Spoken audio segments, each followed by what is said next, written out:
Babe. Lavi. Kwani leo uamki? Naamka kwani ni saa ngapi? Si saa ni sana. Kwani uendi job? Mimi bado naomboleza. Sasa juu unaomboleza utafanya kitu chochote kwa nyumba, sio unafaa uende kazi? Naenda kazi aje? Mimi naomboleza.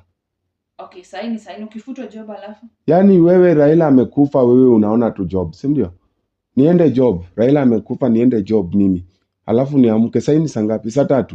Saa 4. So umeona sasa mimi nimebaki orphan, umeanza kuninyanyasa, si ndio? Serikali haijaingia kuninyanyasa, wewe umeanza kuninyanyasa. Juu baba amekufa. Sijui hata mbona Raila amekufa.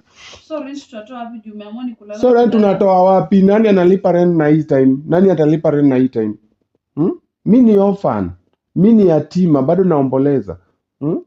Mimi ni mwenye nimewachwa na mzazi. Wewe unaniambia ati nini kazi? Si wewe uende hiyo kazi. Weka bibi yangu, wewe huwezi ombeleza na mimi. Mimi nimekataa kuomboleza na. Na mbona uliamka mapema? Si umeomboleza kutoka juzi mpaka leo. Sasa juzi kuomboleza Raila iko na time. Kuomboleza Gwambo iko na time.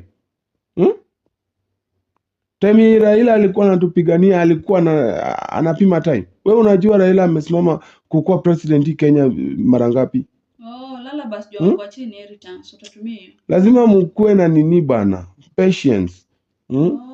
Baba ametufundisha patience but you don't know. Okay. Mimi wacha ni omboleze baba patiently. Mimi siende mahali, sifanyi kitu. Hiyo ni excuse ya kukuwa lazy. Mimi naomboleza. Okay. Unasema tu excuse ya kukuwa lazy juu haijafanyika kwenu.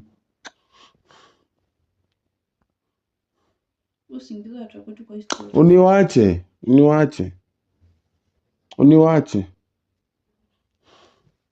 Sawa basi. Uniwache, toka hapo.